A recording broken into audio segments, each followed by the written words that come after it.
Welcome back to Every Way Woman. So most people, including myself, are terrified of making the wrong decision. I completely fear the consequences, and it's paralyzing. You know, Coming coming from an old lady, let me tell you, the older you get, the harder it becomes. It doesn't get any easier because you run out of time. So you feel like you're running out of time? Right. Absolutely, I do. I just feel like you have less time to help correct your mistakes. So I kind of get where you're coming from, but oh my gosh, you're so young. No, because I have less time to make mistakes. So maybe I can correct them, but if I make the mistake, how can I build off that? What do you mean when you say you have less time to make the mistake? Well, I'm already supposed to be so far ahead in my life. Okay. I'm not there. So I've got to catch up with myself. It's so crazy. And where we think we should be. And now I can't make the decision because I'm so afraid I'll make the wrong decision that won't get me to where I want to be. Yeah, it's just it's for me. It's a crazy thing to even hear you say that come out of your mouth because you are so young. And I know that I've had fears in being when I was 28, but they weren't really those types of fears. They weren't so looming over me. And to make a decision, I think that's what happens. What's the worst thing can happen with the decision that you make? It was wrong. Maybe we use a different word. You made a different decision for the situation. I think how we frame it is important, but you have to make a decision. And what's happening to your generation is we've planted in your mind that everything has to be like this, and you have to make this right decision, and you can't mess up your credit, and you can't spend this money. And you can't. And you can't. You can't mess up your credit. But we've put all these pressure about what you can and cannot do. And so we don't allow you to make decisions. And then we want to be accepted. I don't want judgment anybody that comes with the decisions. I don't want Lauren to not like me because I didn't make the right decision. And, I don't care what people think. Yeah, we do care what people think. We And care. so that's why I don't want make to decisions. disappoint. I think that probably relates to a Disappoint lot who? of you out there. Who disappoint who? I don't want to disappoint my family, friends, etc. I don't want to disappoint myself because when you disappoint yourself, that is a hard thing to live with. We can be our own worst critics. I think each one of us here are our own worst critics. I think that tends to be the case for most people, except for people who are egocentric.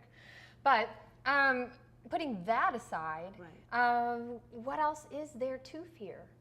So you make a mistake and you move on, but that fear prevents you from. What makes you so fearless? I mean, you kind of alluded that you're running out of time, but in saying this, you seem so strong. Well, but when I was your age, I didn't have kids. And I had a lot more freedom. I could choose to do whatever I wanted.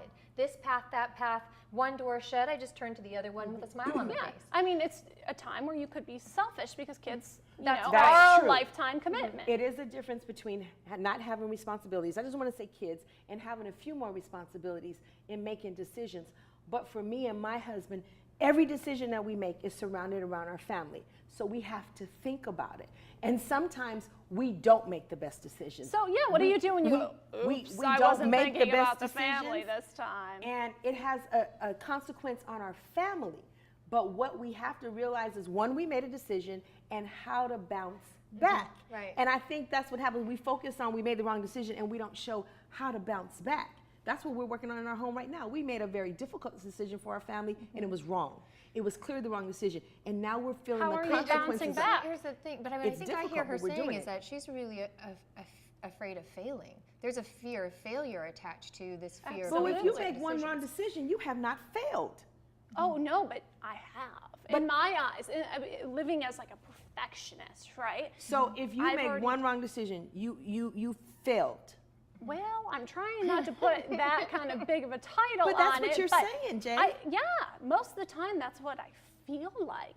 I mean, those things that I've done wrong, it's like it's hard to sleep at night sometimes. So, okay, go ahead. Yeah, no, that's a big one. That's a really big one because now that comes back down to self-value. Your self-value. Your failure is a part of life. And if you don't fail, you will never go to the next level. Yeah. Anybody in this world who's done anything great has Well, failed. and we don't put or any emphasis on the has failure. made really bad decisions. And lost a lot of money. No, just kidding. no, but some of the best lessons I've learned in life have come from my mistakes, have come from essentially my failures. I will credit that. But then there comes a place where you wonder what's next. Like you and your husband, how do you bounce back from that? Because sometimes I don't trust myself to bounce back. And of course that comes from self-worth, if So you will. when you were growing up, if you did something wrong, was there a punishment that was attached to it? Not necessarily. You know, when I was growing up, I did not want to be a woman. That What was does that my mean? biggest Really? fear. What does that mean? My biggest fear in life when I was a little girl was to grow up and be a woman. Because What of do the you mean? responsibility. Why? What did you, Because of the view that I was taught about women in society and all of that. What were you And taught? It just, I want to go Yeah. into it. But that was my biggest fear. Over and above everything else, I did not want to grow up and become a woman. I did not want to have boobs. I did not want to have a menstrual cycle. I did not want to have boyfriends. I was frightened to death. Well, you to are grow one up of and be a the woman. most Okay. But I wanted influential- to attach that to something. Yeah.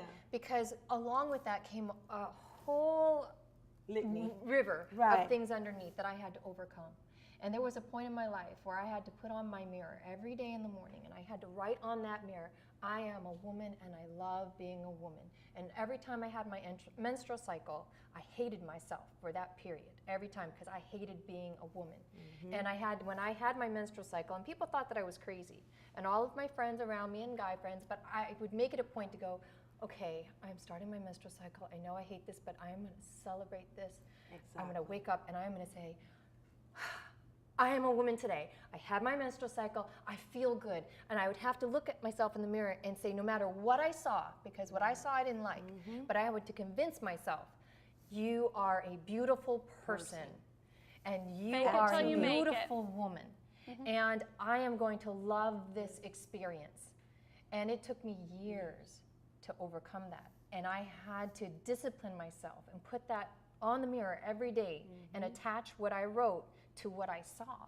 So about that decision in Madison, that's an amazing story. Thank you for sharing that. With myself, with my recent decision about dealing with my molestation, for years, I made decisions contrary to what I knew because I never, ever wanted anybody to be able to take advantage of me the way that that person did and those individuals did. So with that being said, and it was a difficult decision. It was a really difficult decision. And I struggle with it now as I share with you. I don't want everybody in here knowing that I was molested. There's a label that goes with that. But I had to make a decision for me. Madison had to make a decision for her to say that irrespective of everything that's going on, Stacey, you are an amazing woman. And that's where I am today because all that other stuff was farce. I was doing things that I didn't even believe in, right? Because I didn't want how people thought about me. So when you get to that point, Jazz, where you are true to who you are. I'm Stacey Lewis, a 48-year-old woman who was molested by men and women, and damn it, I'm new today, right? It's different, but you have to, and I can say that. Yeah. I couldn't say that before. That's what a decision looks like. When this lady says to herself, hey, I grew up for years and I didn't want to be a lady, but now and beautiful, might I add. Stunning, right? woman. Stunning. So those are the conversations. So for you being one of us, we love you. Whatever it is, shake it, baby. Whatever it is, shake it and move forward. You'll be all right. Decide to be great. We'll be right back with more Every Way Woman. Absolutely. Stay tuned. Thank you.